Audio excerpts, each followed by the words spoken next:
I know that in the grand scheme of YouTube, a video with 5,000 views is extremely unimpressive, but it's a lot for me. So thank you.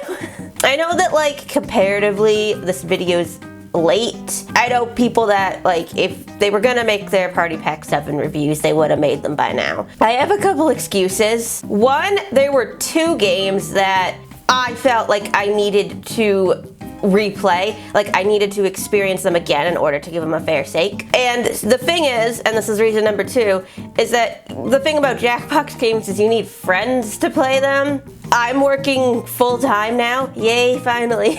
Also, like Joanna, who I typically play with for these, because she's usually the one that actually buys them. This video has been sponsored by Joanna. It now has 2 jobs, technically. It's life, man. Like, I can't get things out sometimes in a timely manner. But I hope you enjoy this anyways. This is going to be more scripted than the last video. The fact that that one turned out coherent at all is a fucking miracle, if we're going to be honest with ourselves. So let me hop right into that. So this is the current ranking. It looks a little bit different. I sort of realized that I made the icons, logos, whatever the hell, way too big, so I shrunk them down and moved them over so that way I have enough wiggle room to work with the new packs. You also might have noticed that I finally played Fakin' It. Obviously you guys are not here for that, but if you want my thoughts on Fakin' It, pretty much impossible to stream. The rounds where you're making the facial expressions, not my favorite. We actually usually skip those. Most brutal round to be the faker is the last one. Like, I was always the faker in that round, and I found it very much impossible, but it's actually very, very fun. So I put it in the B category. So we are going to start off with the sequel game of the pack, Whiplash Free. Whiplash Free is Whiplash. If you like Whiplash, you will like Whiplash Free. It's the same gameplay. You answer 2 prompts and then everyone votes on who has the funniest answer. This time around it has new prompts, a new art style, and a new 3rd round called the Whiplash. Instead of like in the previous games where you have to fill in a comic or make an acronym, this time you put in 3 words or phrases, with the first 2 being the setup and the last one being the punchline, in order to make a complete joke. I like this better than the previous game's 3rd round, to be honest, but I'm biased. I'm terrible at coming up with acronyms. I also like that you get to choose your little character icon now. I think that's fun. And it actually has a character counter now. I can't tell you how devastating it is when you realize your answer is too long. Messes up the whole round. But yeah, otherwise, Whiplash Free is Whiplash, and I like Whiplash. I gave them all B's before, so Whiplash Free is also gonna get a B, but because like I do feel like it improved in some spots, it's gonna get a higher B. It's gonna be like this, I guess. It's gonna be like a B plus. Wow. Okay, so the next one is The Devils and the Details. I was honestly the most excited for this one because, well, it seemed like it was gonna be a role-playing game with a similar art style to Monster Seeking Monster. And I love Monster Seeking Monster. And the setup is really cute, with a bunch of devils coming to the surface to learn how to be a normal family, all under the guise of the typical sitcom. There are even different episodes, but actually playing the thing, well, we lost twice. And when I say lose, I don't mean like someone got last place. I mean that the game just abruptly ends. We are disappointed to report that you failed this human challenge. Let's just forget about that and try again, shall we? I think this is the second Jackbox game where this can happen, the first being Bomb Corp. The way this game works is that you play as either a child, teen, or parent. It doesn't look like you could change which, but you could change your appearance at least. You have 3 days, and each day you as a family have to get a certain amount of progress. You get progress by doing tasks and helping each other out. and some tasks are related to the episode you're playing. Like, oh, it's an episode about report cards, so you have to go switch out your report card. However, you as an individual don't get a lot of points from this. It goes towards the family. If you want points, you have to do selfish actions that don't help the family at all. Other players can stop you from acting selfishly though, which means they get the points instead. If you get away with it though, it drags down this little happiness meter right here, and if it gets too low, a family emergency is triggered, which heavily depletes the meter. If the progress meter doesn't reach the designated point by the end of the day, you lose. You failed to reach the daily goal. Like I said, this happened to us twice, and after the second time, I said, all right, look, we're having a problem here. Let's not do anything selfish anymore. Nobody do anything selfish this first day because we keep losing. Okay. And so nobody did, but we were just barely getting there. It was so close. And that didn't seem right to me. I'm all for a game being challenging, but to just barely scrape by while purposefully avoiding anything that would make us lose progress? I don't know. But I also thought we all just might suck, and that I should probably play it a second time before I say anything for sure. So we did, and it went a lot smoother. We were even able to act selfishly without worrying about losing the entire game. I don't know if it was because we got better, but I mean, we were playing with my sisters who didn't play with us the last time. We did still lose the third round, but that was because I got stuck on a task for an embarrassingly long time, and one of my sisters walked off when the pizza man came to the door. But fortunately, we had done well enough in the other 2 rounds that our overall score was high enough to finish. You didn't meet the round 3 goal, but your score in the other rounds was still enough to push you over the top. The fact that we were having an easier time with more people did kind of make me a little wary. Like, the game should be balanced in a way that the amount of players shouldn't change the difficulty. But I have no evidence one way or another. Maybe we just had a better flow going on. The game is really fun for what it's worth. Like, I know I've complained a lot, but it's actually really fun. There's just so much going on all at once. There's no downtime, no time to breathe. It's just mini game after mini game after mini game. And there's a lot of them that involves helping other people. Every once in a while, another player will need help, and you have to communicate out loud with them in order to accomplish the task. Alright, so the stick is up. Okay. Oh, I made it. No, I'm Up, down, up. because I can't seem to get access to my Oh, account. wait, Dan, hang on. This is Sorry, hard. hold on. Yeah. And these give the family the most amount of points, so you want to do as many as you can. As a result, this isn't really a game that can be played by a single streamer unless they stick to single tasks only, and I'm not really sure how far they'd get with that. The tasks are the entirety of the gameplay. I'm honestly probably going to show what was going on my device more than anything, and the tasks are mostly pretty good. I found the instruction to rotate really confusing at first. I was playing on my laptop, and I was worried that they meant to rotate your entire phone. Like, maybe they'd be able to tell if you were doing that. I don't know, but they just meant to rotate the little object using your finger. Listen, I'm really dumb sometimes, okay? There were also a handful of tasks I really do not like. Any of the ones where you have to look up a phone number are terrible. I'm kind of biased in this regard because my job has a lot of looking up numbers and typing them into the system, and I don't like being reminded of work when I'm playing a Jackbox game. But a few other people I played with expressed the same sentiment. The car 1 and 2 is extremely aggravating. Giving people directions is already kind of annoying, but it looks like the other person has an opposite view of the map. Take a right. You see my name anywhere. Okay. No, sorry, other way. But otherwise, I don't have a lot of complaints about the gameplay. It's complex and multi-layered, and this is honestly a really unique and ambitious game, and I really respect it. It honestly seems like a game you have to go for a few rounds before you fully grasp it, and unfortunately, I feel like I don't fully grasp it in some respects, and I feel bad about that because, like, I don't know, like, I'm reviewing it right now. I should, like, have, like, 100% understanding of how the game works, but, like, I don't know. I feel like I'm missing something. I can't quite explain it. Like, here's the thing. Like, you might have noticed that, like, I moved a couple of things around. Like, I think it might have just been Bomb Corpse. Like, I felt bad putting it in D, so it's in C now. The Devils in the Details might change at some point. I mean, like, I don't know. It's definitely at least a B. I'm gonna say that.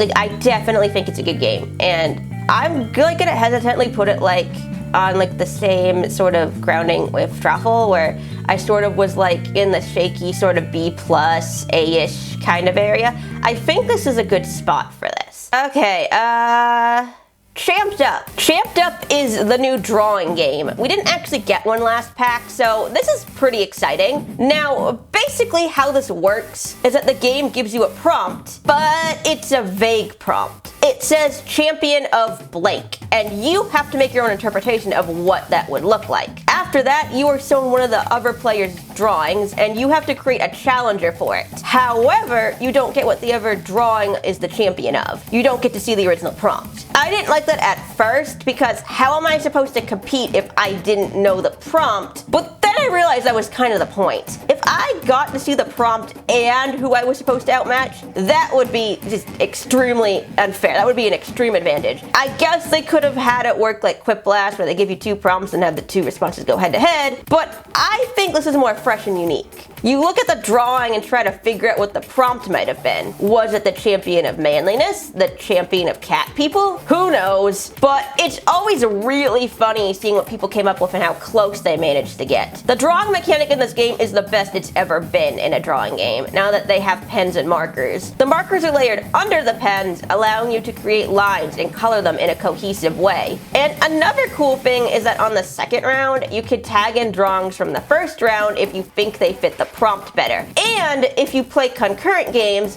the game remembers your old drawings and you can tag those in too, which actively rewards you for continuing to play. I also like how you can flip the competitors around, just because it's fun, but also because sometimes they don't get placed up there the right way, and so now you could fix it so that they're looking at each other. The music and general aesthetic of this one is also really good. The mascot head thing did kind of trigger something in me. So there's this part in Giraffe Town where the giraffe finally finds the giraffe he was looking for, but it's actually a guy wearing a giraffe head, and then he cuts the giraffe's head off with a fork. I'm a joy to hang out with. Oh, but yeah, honestly, a really, really fun game, and I think it's at least on par with Truffle too. Maybe even a little above it, honestly, just because of like a lot of the little things that they implemented within Champed Up. So it's gonna go in A. Okay, I'm sorry, my camera died. I had to, okay, hopefully this doesn't look any different. Hopefully it's still in focus. Okay, yeah, talking points. So, when I watched the trailer for Talking Points, and it was announced that this was going to be a game where you talk, I've not seen any of these slides before, but was told to read all text out loud. I was like, oh no. When I talked about patently stupid, I complimented the fact that while giving a presentation was encouraged. In a tagline, you'll present your idea using our amazing presentation tool. It was not mandatory. Oh yeah, that sounds great, but what does it look like? Well, take a look, silly. Picasso could have drawn- Jokeboat did this as well.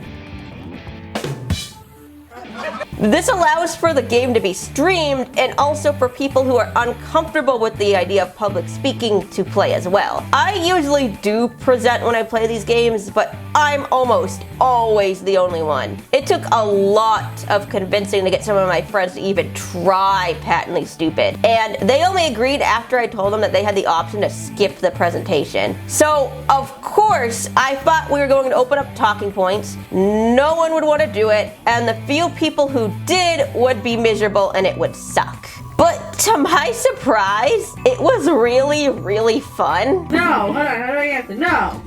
What are we doing? You can just do the best now. You know how in Impractical Jokers, one of the guys will have to present a PowerPoint the other guys made, and it was specifically designed to trip them up and make them look bad? We caught the alligator who ate the DeLuca boy. Lawrence Isle, I should have. Look at that. Yeah, that's basically what this is. First, everyone fills in some prompts, then you get to choose the topic you're going to be presenting. When it's your turn, another player is assigned as your assistant. They control what text and images come up in your presentation, and it's your job to try and spin it into something either cohesive. So this is Mr. Mistopheles in his true form. Seriously? Or else just funny. I love Midsummer. I love Midsumer. Honestly, in comparison to Patently Stupid, this game is not at all scary. I think maybe it's just that making a pitch seems hard. You have to sound convincing, you have to sell your product. Whereas the presentations and talking points are literally just reacting to what's in front of you. Oh my god. We're bringing back the Matrix. I never felt nervous presenting at talking points, and while I can't speak for the other people I was playing with, I will say that they were generally positive vibes, and we were really excited to play another round of it. I kind of want to play again. That was really funny. Do you guys want to? did. Just watching the presenter react to whatever the image the assistant puts in front of them and desperately try to explain it is honestly so delightful. And the goddamn comedic timing of some of these images. Are you confused about this concept of not approaching a feral dog? Let me put it simply.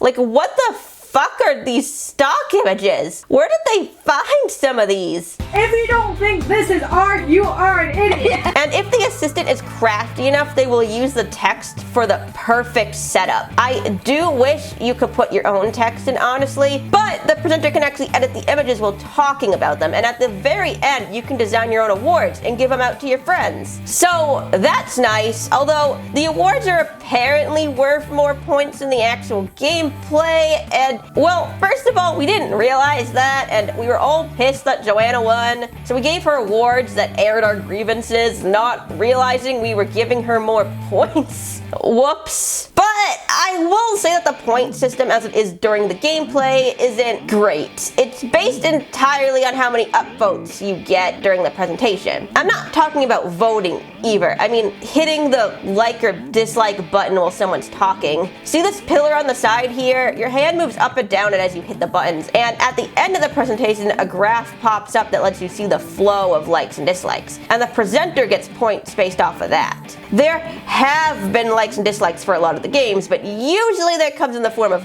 bonus points. I don't think they've ever been the entire score before. The problem I have with this is that I legitimately always forget that liking is an option when I play these games. I very rarely ever hit the like button, even if something makes me die laughing. Admittedly though, I can't really think of a better point system unless they wanted everyone to vote on the best speech at the end, but this game doesn't really feel like a competition. It's just a fun, goofy experience. So, I mean, in the end, the points don't really matter that much. The only thing to really keep in mind is, well, it's a talking game. It's one of the few Jackbox games that's really impossible for a single streamer to stream it. And of course, if someone is shy or generally not comfortable with public speaking, this is not going to be the game for them. But like, I was like extremely personally very pleasantly surprised. Man, that was a sentence. But I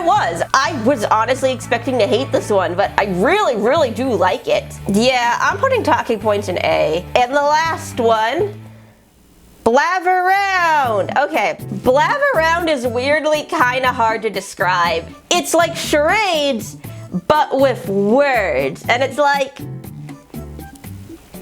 that doesn't make any sense. But okay, to go into excruciating detail, you choose a word or phrase out of a list, with some of the words being easier than others and thus worth less points. And then you have to get the other players to guess the word you choose by constructing a hint out of a bunch of random words that the game gives you. You could double up, by the way. It took me ages to notice that. So obviously the hints start off vague and completely incomprehensible, but as it goes on, you get access to more and more descriptive words, and you are also able to call out guesses and say whether or not anyone got close. And if you can't find anything useful in what they give you, you could skip and get a whole new assortment to choose from. If the word is discovered, both the person who had to make the hints and the person who guessed it get points. And if anyone's guesses were used to construct a hint, they get some points too. And the player gets a time bonus, so you want them to figure out your word as quickly as possible. So the problem I had with this game was that no one was playing it right. I know that's a snobby thing to say, but my cousins just sort of gave up and started giving vocal hints, which I kind of went along with at first. So I'm gonna tell you this. Ooh, it is a Halloween Lucifer. But then it was getting to the point where they stopped using their phones at all. Like, literally 80% of the audio is just me getting really, really salty. You need to put things. Recounts. Okay. I'm not asking for a hint. I'm asking for you. I don't know how to do this. You guys aren't playing the game right, though. Yeah, You well, can still keep. I keep telling you guys, you can keep doing the phone thing. I am really fun at parties. And I think the game expected this to some degree because if you don't make hints often enough, the game calls you out. The presenter needs to do something. But yeah, I didn't really feel like I could give the game a fair review if I didn't feel like I had experienced it in the way it was intended. So, when we got together and played a second time, I was extremely insistent that we play it right. And we did. Honestly, thanks guys. And it went really well. The game is possible without giving vocal hints. We didn't get every single one, obviously, but we got a surprising amount. I think the trick is that you have to be constantly moving. You aren't going to be getting anywhere if you sit there and think, because the more hints you put out, the more the other players have to work with, and the more guesses that are thrown out, the more comparisons can be made to let the other players know how close they are. And much like the devil's in the details, the non-stop motion of it makes it really fun. Just scrambling to find the word in 2 minutes is already kind of intense. And yeah, admittedly, 2 minutes isn't a lot of time. Joanna thinks it is way too short and there aren't any extended timers, unfortunately. But it doesn't really bother me personally because I think the rush against the clock is what makes it fun. I think that this is a fun game. It's not the best one in the pack, like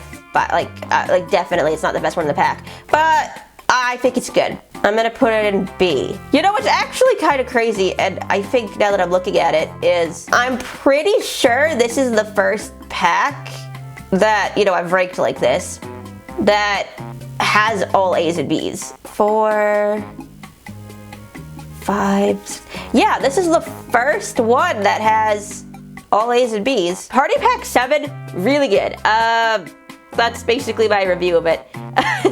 Really good. I have a good reviewer. I know people want me to, it's come up a few times, I know people want me to rank the packs and give my thoughts on the individual packs, and I probably will someday. I know people were using my first video as sort of a like, which pack should I get kind of thing, and it wasn't really meant to be that. But the thing is like, I know that Whiplash is definitely a selling point for a lot of people. And Whiplash 3 is Whiplash, and it's Whiplash with a few like tweaks to make it a better version of Whiplash. So, if you've never played a Jackbox game before, I do think Party Pack 7 is a really good starting point. I hope you enjoyed this video. Like, share, subscribe. Have fun playing Jackbox games is really what this is all about. I hope you guys have a good time with it.